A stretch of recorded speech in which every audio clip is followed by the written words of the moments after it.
आप सभी को मेरा मैत्रीपूर्ण नमो बुद्धाय जय भीम। मैं आप सभी का स्वागत करता हूँ अपने इस YouTube चैनल में जिसका नाम है एक कदम बुद्ध के धम्म की ओर में। और आशा करता हूँ कि आप सब लोग कुशल मंगल होंगे। आपने बुद्ध और उनका जो धम्म है, वो किताब है बाबा साहब आम्बेडकर ने लिखी हुई, वो पढ़ी होंगी जो आज भाग हम समझ रहे हैं, समझने वाले हैं। हमने देखा कि सिद्धार्थ को बुद्धत्व की प्राप्ति हुई। सिद्धार्थ ने एकाग्र चित्त होकर उसने जो अनुभव प्राप्त किए, उस अनुभवों का एक चिंतन किया और उसके माध्यम से एक नए मार्ग प्रशस्त किया, एक नए मार्ग की खोज की, जिसे संबोधि कहा जाता है। और वो जिस पेड़ के नीचे बैठकर उन्होंने की, जो पीपल का पेड़ है, उसे बोधि वृक्ष कहते हैं। तो आज हम जानते हैं कि एक बोधिसत्व बुद्ध कैसे बनता है, इसके बारे में जानकारी लेंगे। तो ये क्या है, एक जो ये बुद्ध और उनके धम्म का ये 27वां भाग है, जो पहला खंड है कि एक सिद्धार्थ गौतम बोधिसत्व सम्यक संबुद्ध कैसे होते हैं। ये जो पहला खंड है, उसका जो चौथा भाग है, नए धम्म की खोज और नए प्रकाश, नया मार्ग, इसमें का चौथा पार्ट जिसे हम कहते हैं कि एक बोधिसत्व बुद्ध कैसे बनते हैं। तो इसमें बाबा साहब आम्बेडकर ने जो लिखा है, जो एक बोधिसत्व किसे कहते हैं, कौन होता है बोधिसत्व? बोधिसत्व उस व्यक्ति को कहते हैं जो बुद्ध बनने की कोशिश करता है, बुद्ध बनने की राह पर होता है। जैसे मान लीजिए कि कोई पहली कक्षा में हो, फिर दूसरी कक्षा में, तीसरी कक्षा में, और वो पढ़ते ही जाता है। जिसका कोई ध्येय होता है कि मुझे ग्रेजुएशन करना है, पोस्ट ग्रेजुएशन करना है, नहीं क्या? तो इस तरह से जो ध्येय होता है, उस ध्येय को प्राप्त करने के लिए एक एक सीढ़ियाँ चढ़नी पड़ती है। उसी प्रकार बुद्धत्व प्राप्त करने के लिए, बुद्ध बनने के लिए व्यक्ति को अपने अंदर कुछ विशिष्ट गुणों का अंतर्भाव करना पड़ता है, जागृत करना पड़ता है। जागृत करना यानी कोई सिद्धि नहीं है कि उसे जागृत करना है, लेकिन एक दृष्टि है, एक विचार है, जिसे हमें हमारे मन में बिठाना है, हमारे मन को उससे संस्कारित करना है। और हमारे खुद के जीवन में ही नहीं, हमारे विचार में, क्योंकि विचारों से ही कृति उत्पन्न होती है। हर कृति का जो प्रेरणा स्रोत होता है, वो व्यक्ति का विचार होता है, व्यक्ति का मन होता है। तो उसका मन और उसके मन में आने वाले विचार जो है, उस प्रत्येक घटना से जो स्थिति है, बोधिसत्व की स्थिति, यानी जिस व्यक्ति को बुद्धत्व प्राप्त करना है, बुद्ध बनना है, उसलिए जो व्यक्ति प्रयत्नशील होता है, उसमें उसे अपने अंदर, अपने मन में, अपने विचारों को उस स्टेजेस, जिसे हम क्या कह रहे हैं, जो एक स्टेप होती है, सीढ़ी होती है, तो उस सीढ़ी, उन विचारों की सीढ़ियों से खुद को जागरूक करना होता है। हमारे दृष्टि उस हर घटना को उस जागरूक अवस्था में देख सके, उस स्थिति में देख सके, उसके अलावा दूसरा कोई भी विचार ना हो।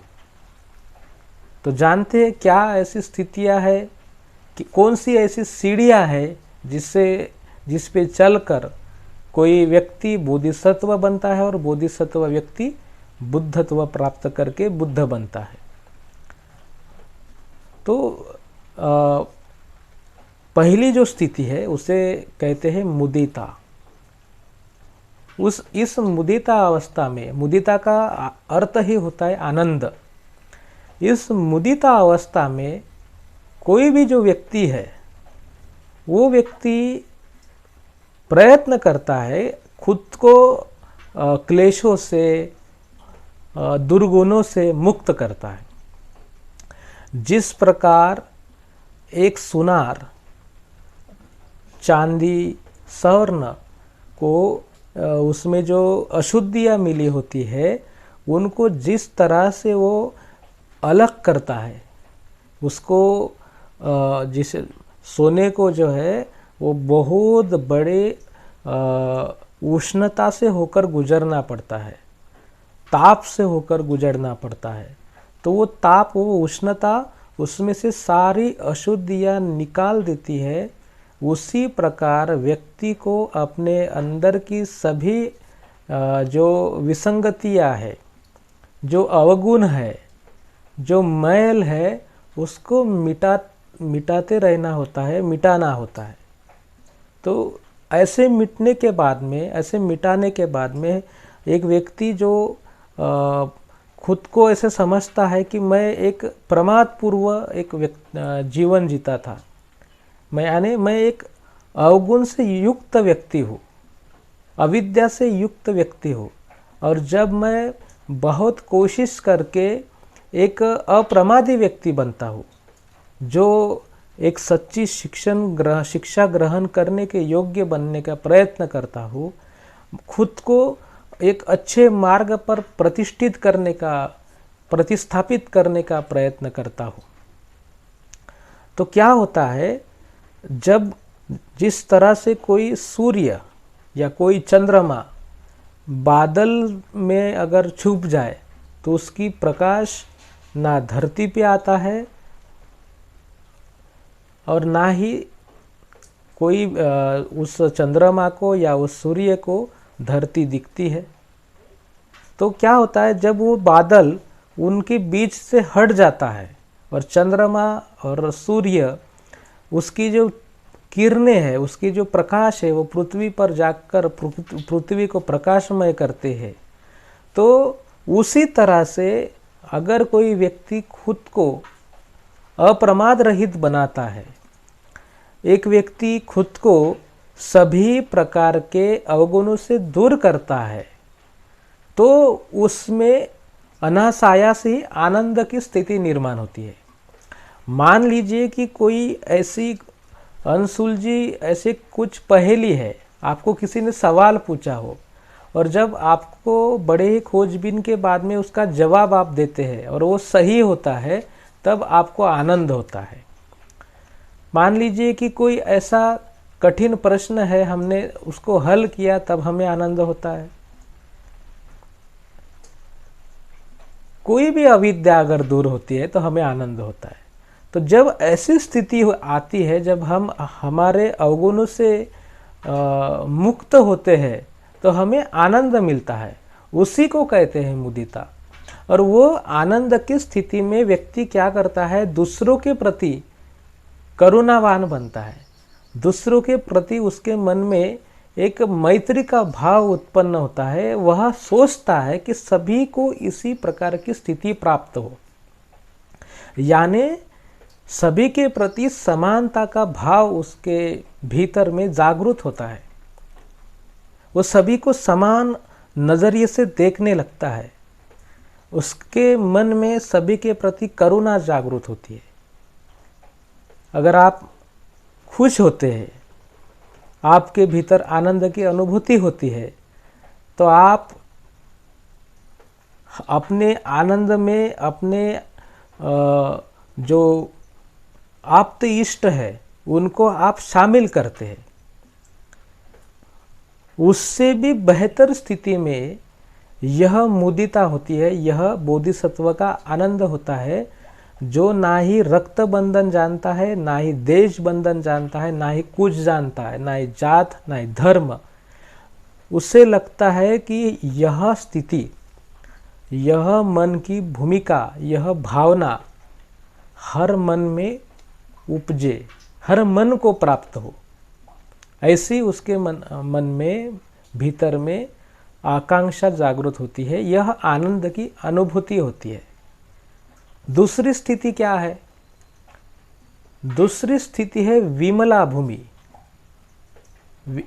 वो अपने इस स्थिति में व्यक्ति हम अपने खुद के बोधिसत्व जो है, जो बुद्ध बनने का कोशिश कर रहा है, वो उसके जीवन में यह जो 10 जो स्थितियां हम देख रहे हैं वो प्राप्त करता है, अपने मन को उससे संस्कारित करता है।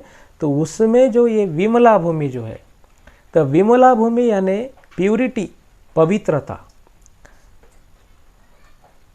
जिस तरह हमने पहली अवस्था में अपने अंदर के अवगुणों को दूर करने की कोशिश की है, उसी प्रकार हम हमारे हमारे मन को, हम खुद को विमल बनाते हैं, मैल से मुक्त करते हैं, प्योर बनाते हैं, प्यूरिटी, पवित्रता प्राप्त करते हैं। यानी क्या होता है, जो काम वासना होती है, जो आसक्ति होती है, मैं यहाँ पे फिर से एक बार यह स्पष्ट कर देना चाहता हूँ कि काम और वासना, इसमें बहुत बड़ा अंतर है।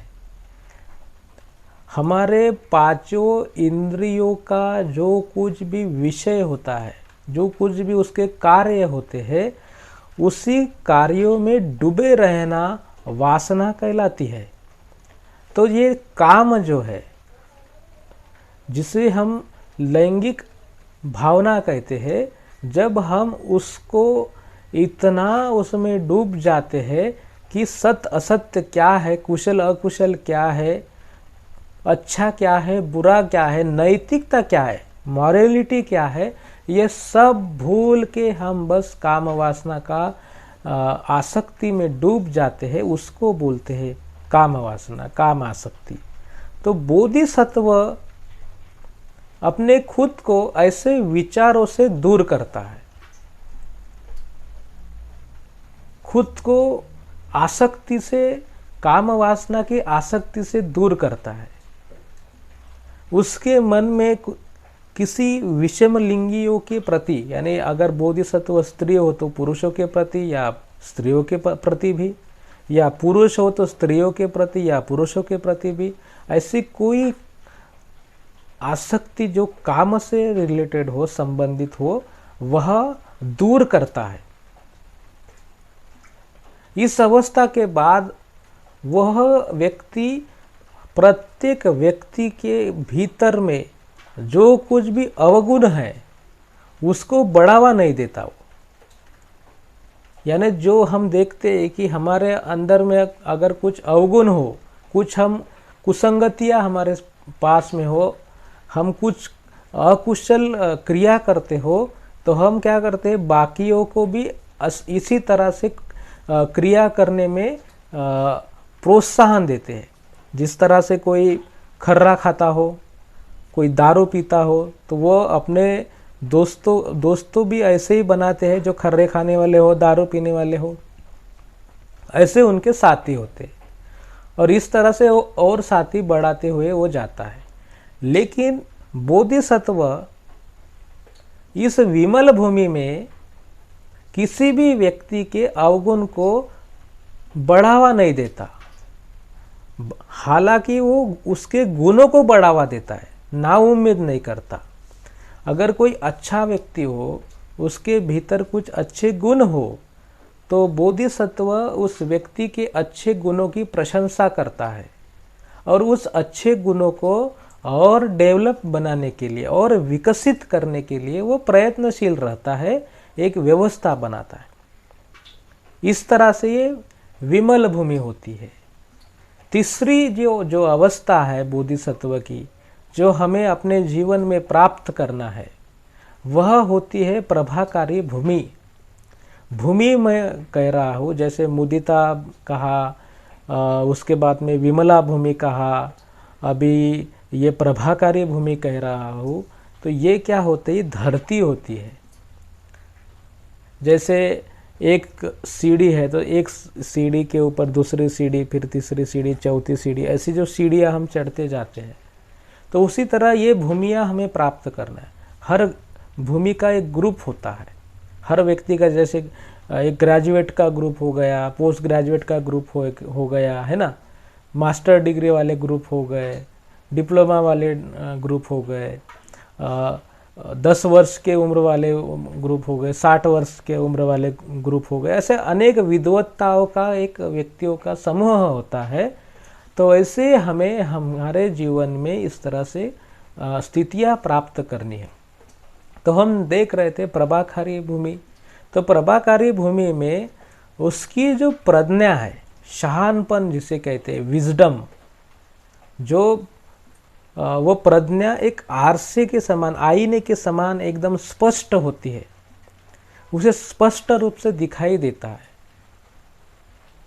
और इसी स्पष्टता के कारण वह व्यक्ति उच्चतर ज्ञान प्राप्त करने के लिए कोशिश करते रहता है। और वो उच्चतर ज्ञान जो है वो प्राप्त करने के लिए जो कुछ भी उसको त्यागना पड़े वो त्यागने के लिए तैयार होता है। मैंने कहा मुदिता से हमने शुरू किया। कोई भी व्यक्ति अज्ञानता से जब दूर जाता है तो उसके मन में एक ऐसी स्थिति उत्पन्न होती है जो आगे जाने वाली होती है, सकारात्मकता में जाने वाली होती है, नकारात्मकता में जाने वाली नहीं होती। वो सकारात्मक चीज़ें स्वीकारते रहता है। कोई अगर बच्चा है, उसको पढ़ाई में अगर आप इंटरेस्ट देखते हैं तो वो क्या करता है, अनेकों किताबें पढ़ता है, स्कूल की तो पढ़ता ही है, अपितु वो ऐसे अनेकों किताबें उसके यानी उसको पढ़ने की वो चेष्टा करता है, उसको उसकी हॉबी होती है, उसमें उसकी रुचि होती है, तो वो पढ़ते ही जाता है। तो उसी तरह एक अच्छा व्यक्ति बनने की कोशिश करने वाला हर कोई भी व्यक्ति अपने भीतर और ज्ञान संपादन करने के लिए और ज्ञान प्राप्त करने के लिए लालायित होता है, उसकी इच्छा होती है। तो इसी प्रभाकारी अवस्था में बोधिसत्व और ऊंचा ज्ञान और पवित्र ज्ञान प्राप्त करने की चेष्टा करते रहता है। उसके लिए जो कुछ भी त्याग करना चाहे करेगा वो, क्योंकि अगर हम त्याग क्या करना है, विद्या ग्रहण करना है तो अविद्या का ही त्याग होगा, है कि नहीं। अगर आप विद्या ग्रहण करते हैं तो त्याग किसका होने वाला है, विद्या ग्रहण करते समय अविद्या का ही त्याग होता है, किसी दूसरे चीज़ का त्याग नहीं होता। नहीं हमें कुछ हमारे कुछ ऐसी चीज़ें जो हमें अच्छी है, यानी ज्ञान कोई आपको आहुति नहीं मांगता, बलि नहीं मांगता, ज्ञान सिर्फ आपकी तत्परता मांगता है, ज्ञान सिर्फ आपके मन की एकाग्रता मांगता है, ज्ञान सिर्फ आपके इच्छा मांगता है। आपकी इच्छा हो, आपकी एकाग्रता हो, आप मन से कहे कि मुझे ज्ञान अर्जित करना है, बस यही ज्ञान की क्या है, ज्ञान प्राप्त करने वाले व्यक्ति की एबिलिटी है, बस इतनी ही है।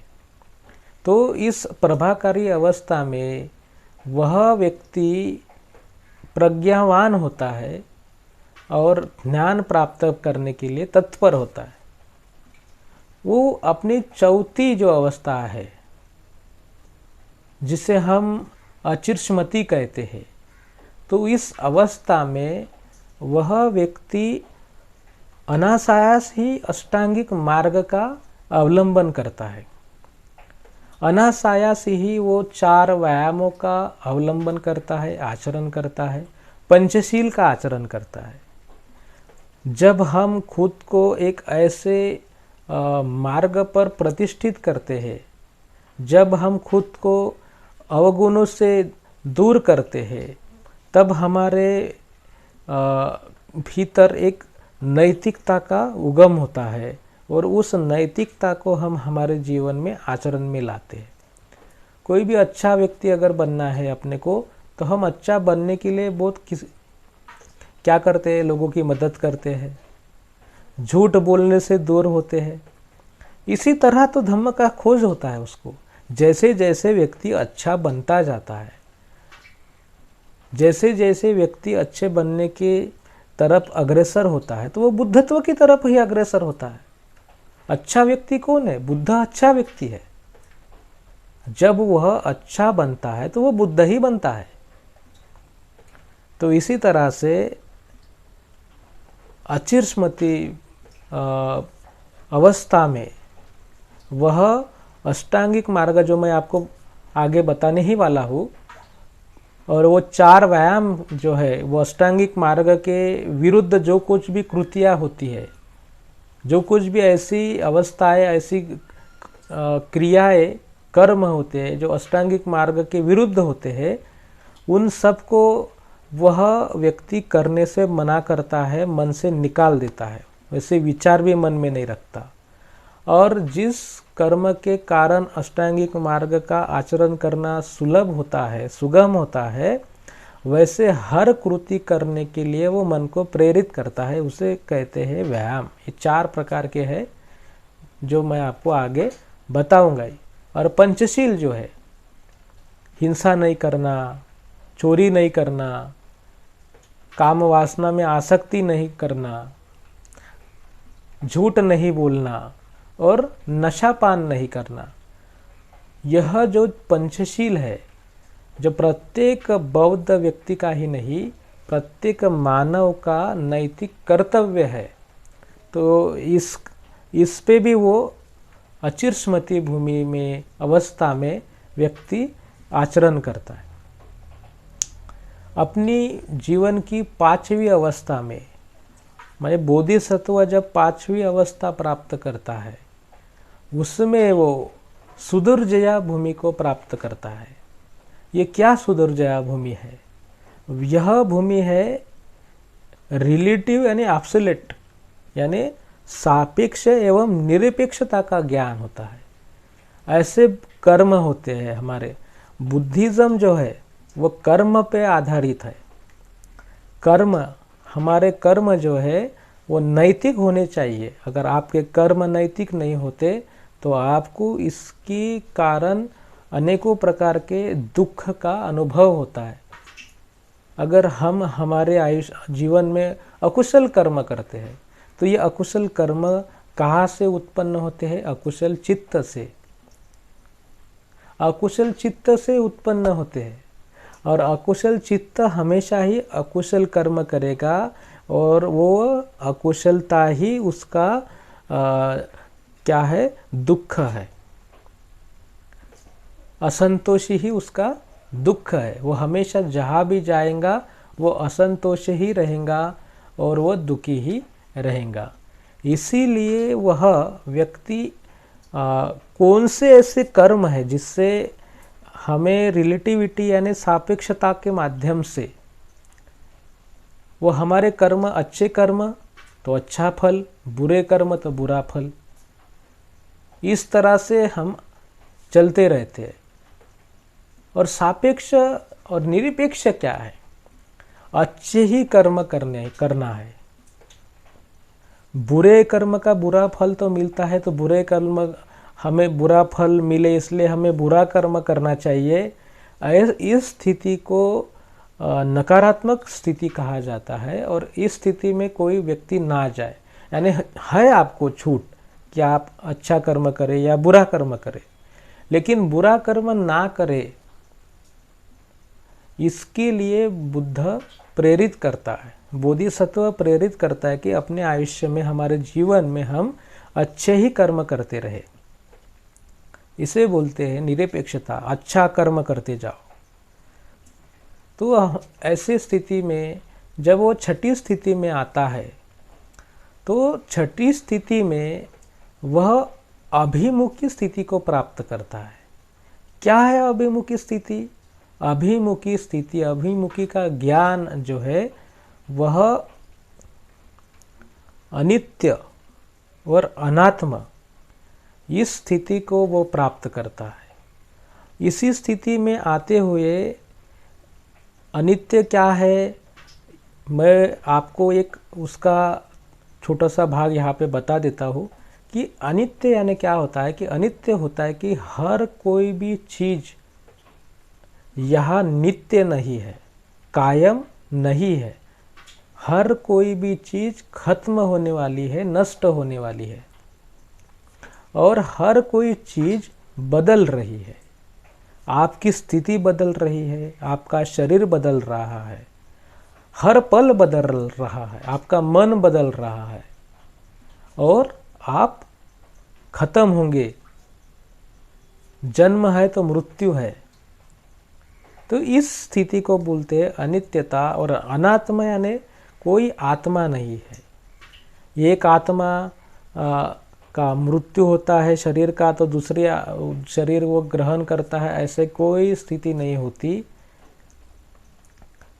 इसी अवस्था में हमें प्रत्युत समुत्पाद का ज्ञान होता है। क्या है प्रत्युत समुत्पाद? आसक्ति से दुख की निर्मिति। हमें इस स्थिति में, यह धरती पर हम जब आते हैं, हम है यहाँ पे पैदा हुए हैं, तो हर घटना का, हमें हर परिस्थिति का क्या अस्तित्व है यह हमें जानना चाहिए। पेड़ों का क्या अस्तित्व है, हमारा क्या अस्तित्व है ना। हम अगर इसको रिलेटिविटी, हम उसको सापेक्षता निरपेक्षता को नहीं जानेंगे तो हम इस सृष्टि का विनाश कर देंगे, जैसे आज मनुष्य कर रहा है। पर्यावरण का एक उदाहरण देखिए कि पर्यावरण का जो नुकसान है, जो हानि हम कर रहे हैं, तो उसका दुष्परिणाम तो हम पर हो रहा है। कोई एक व्यक्ति, कोई ऐसा व्यक्ति का समूह होगा वो जो पेड़ काटता है, बाकी के लोग उसको कुछ नहीं कहते, लेकिन वो पेड़ कट गए तो जमीन की जो धूप होती है, वर्षा का पानी कम आता है, ऐसे अनेकों जो घातक ऐसे परिणाम होते हैं, वो सभी को उसका जो परिणाम है भुगतना पड़ता है। तो इसे कहते हैं कि हमारे दुष्कृत्यों का परिणाम हमें भुगतना पड़ता है। तो यह हम जो देख रहे हैं कि छठी जो अवस्था है मनुष्य की, जिसमें हम अभिमुखी का ज्ञान प्राप्त करते हैं, यानी बोधिसत्व की अवस्था है हम देख रहे हैं। तो बोधिसत्व की जो ये छठी अवस्था, जिसमें हम अभिमुखी ज्ञान प्राप्त करते हैं, प्रत्युत समुत्पाद कारण परिणाम का जो ज्ञान होता है, किससे आसक्ति निर्माण होती है, और उस आसक्ति के कारण ही पुनः आसक्ति, पुनः दुख की निर्मिति, पुनः उसमें डूब जाना, वही आसक्ति को पूरे करते रहना। तो इसी तरह जो कोई भी, मान लीजिए आपके आजू बाजू में कोई भी आसक्ति व्यक्ति देख लो, शराबी व्यक्ति देख लो, अगर वो आज शराब पिया है तो फिर पी के गिरा रहेगा, फिर होश में आएगा, फिर कुछ पैसे जमा करेगा, इधर उधर से लाएगा, फिर शराब पिएगा। तो वो फिर सिर्फ उसका जीवन आसक्ति को पूरा करना ही होता है। आसक्ति में डूबे रहने के लिए उसका जीवन वह व्यतीत करता है, जिसका दुष्परिणाम उसको और उसके साथ में सभी को भुगतना पड़ता है। तो यह ज्ञान होता है अभिमुखी भूमि में, अवस्था में। और इसी का जो प्रसार प्रचार वो अपनी जो 7वीं अवस्था है डुरंडमा, तो उस अवस्था में वह प्रसार प्रचार करता है। उसको भली भांति ज्ञान होता है धम्म का, और धम्म का ज्ञान होने के कारण उसका मन एक अनंत से जुड़ जाता है, उसकी कोई इच्छाएं नहीं रह जाती।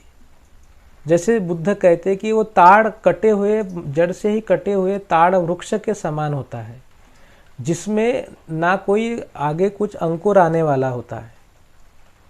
तो उसके मन में कोई इच्छाएं नहीं रहती, लेकिन इस संसार के लोगों के प्रति उसके मन में जो स्नेह है, करुणा है, उसके कारण वो नाम रूप से यहाँ पे बसा रहता है। ज्ञान धम्म का प्रसार प्रचार करने के लिए, अच्छी चीज़ें लोगों को बताने के लिए वह हमेशा ही प्रयत्नशील होता है। उसके साथ में हम दुर्व्यवहार करते हैं, जो हमें अच्छी बातें बताता है हम उसके साथ में दुर्व्यवहार करते हैं, उसका नहीं सुनते। लेकिन उसे वो बातें पता होती है कि अज्ञानता के ही कारण, अविद्या के ही कारण व्यक्ति ऐसा कर रहा है। अगर अज्ञानी नहीं होते, अविद्या हमारे भीतर नहीं होती, तो हम अच्छा करते। किसी भी व्यक्ति को ऐसा नहीं लगता कि हम कुछ ऐसा करें जिससे हमें दुख हो। लेकिन हम हमारे अविद्या के कारण ही सत्य को नहीं समझ पाते और सत्य को समझने की चेष्टा भी नहीं करते। यह उस बोधिसत्व को पता होता है, इसीलिए वो अपने विचारों को कभी निराश नहीं होने देता, खुद को एक अच्छे मार्ग पर प्रतिष्ठित करता है, चलते रहता है और सभी के लिए धम्म का प्रचार प्रसार करता है। धम्म को सुगमता से बताता है, लोगों को समझे इस भाषा में वो उसको स्पष्ट करता है, लोगों के प्रति करुणावान होता है, लोगों के व्यवहार के कारण वो दुखी नहीं होता। इस तरह से वो दुरंडमा स्थिति में अपना कार्य करते रहता है। फिर जो 7वीं यह अवस्था हमने देखी दुरंडमा, फिर वो 8वीं अवस्था में वह व्यक्ति अचल होता है।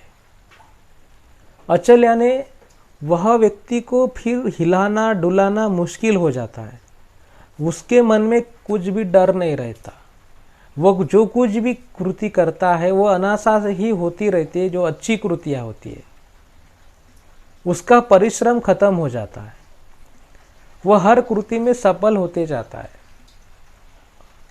और ऐसी ही स्थिति में यानी अच्छी जो बातें हैं उसके मन में सहज उत्पन्न होती है, उसको कोई परिश्रम नहीं करना पड़ता कि अच्छी बातें उत्पन्न हो, अच्छी बातें हम करें। 9वीं अवस्था में साधुमति को प्राप्त करता है, साधुमति अवस्था।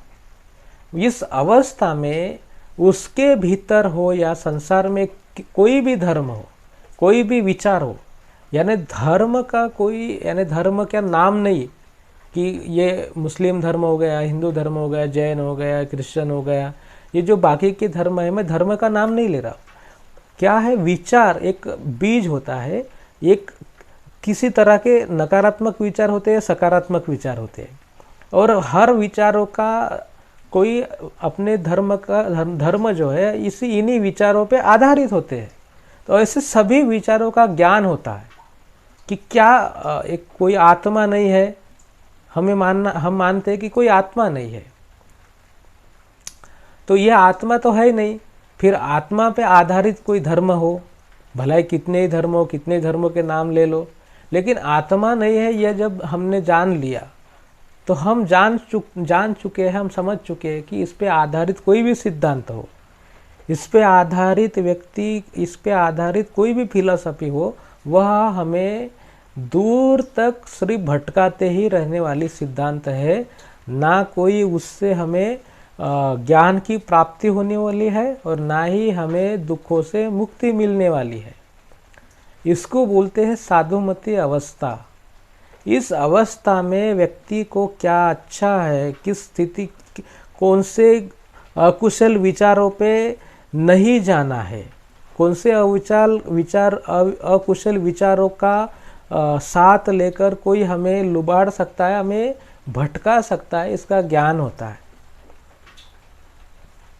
10वीं जो अवस्था है व्यक्ति की, बोधिसत्व की, उस अवस्था में वो धम्म मेधा बनता है। धम्म मेधा यानी दिव्य दृष्टि प्राप्त होती है बुद्ध की, उसका जीवन अकुशलता से पूर्णता मुक्त होता है, उसके मन में दुख नहीं होता, उसके मन में सुख नहीं होता, उसका मन विमुक्ति से भरा होता है, उसके मन में किसी के प्रति लोभ नहीं रहता, द्वेष नहीं रहता। वह एक ऐसा व्यक्ति बनता है जिसे निब्बान प्राप्त हो जाता है, जिसको क्या करने से यानी क्या हमने किया इसलिए ये कुछ हुआ, वो अत्यंत उत्तम स्थिति में धम्म का ज्ञाता होता है। जैसे हमारे सबके भीतर कुछ ना कुछ अच्छाई छुपी है, हम कुछ ना कुछ अच्छा करते हैं, लेकिन हम क्या अच्छा करते हैं, वो अच्छाई किस तरह से हमारे भीतर आई और वही अच्छाई को किस तरह से स्पष्ट किया जाना चाहिए, उस अच्छाई को किस तरह से डेवलप करे, विकसित करे और बताए, किस तरह से समझाए, वह स्थिति, वह पूरी की पूरी जो एक श्रृंखला धम्म की होती है, फिर वो 4 आर्य सत्य हो, फिर वो अष्टांगिक मार्ग हो,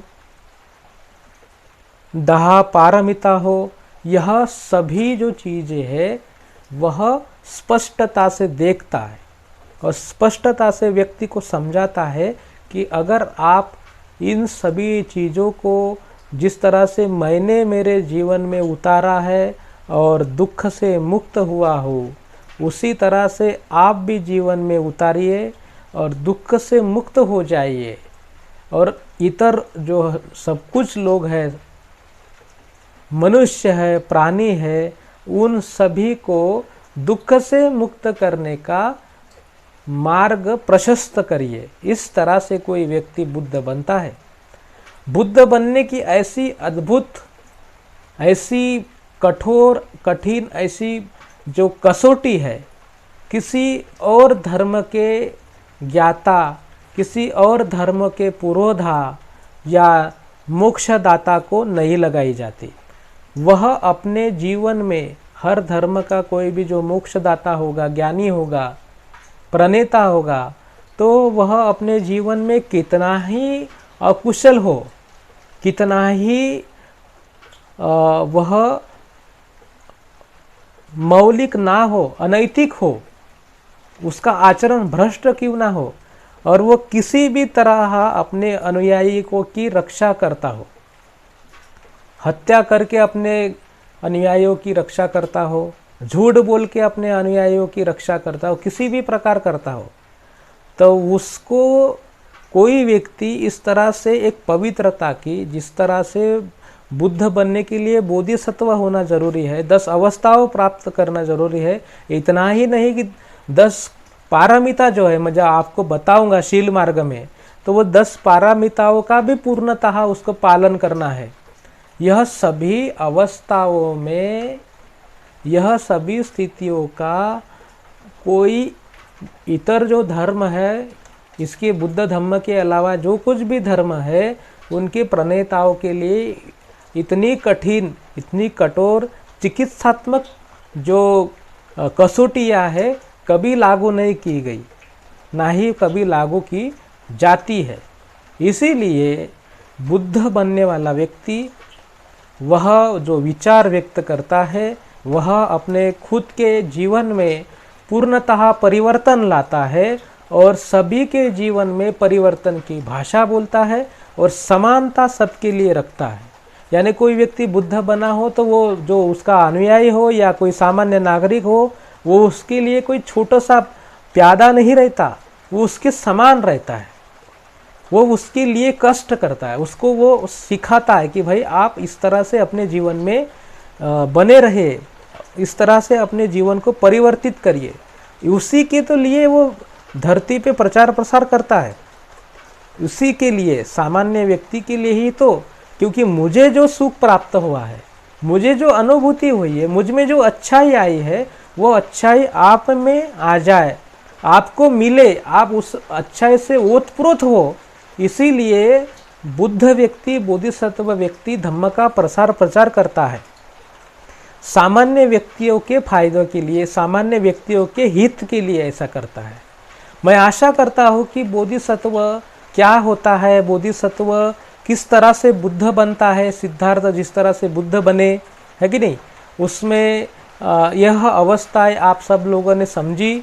और आशा करता हूँ कि कुछ नहीं भी समझ में आया होगा तो आप कमेंट्स में लिखिए, जो जिस पे हम चर्चा कर सकेंगे। आई बटन पे इस जो बुद्ध और उनका धम्म का जो प्लेलिस्ट दी है, प्रासंगिक की प्लेलिस्ट दी है, उसे भी जाके आप देखें। वीडियोस को लाइक करें, शेयर करिए अपने दोस्तों मित्रों के साथ में, अपने परिवार के साथ में, और सब्सक्राइब करिए चैनल को, नोटिफिकेशन की घंटी दबाइए और धम्म का प्रचार करने के लिए सहकार्य प्रदान करिए। इसी आशा के साथ में आपके प्रति मंगल कामनाएं व्यक्त करता हूँ और अपने वाणी को यहाँ विराम देता हूँ। नमो बुद्धाय, जय भीम।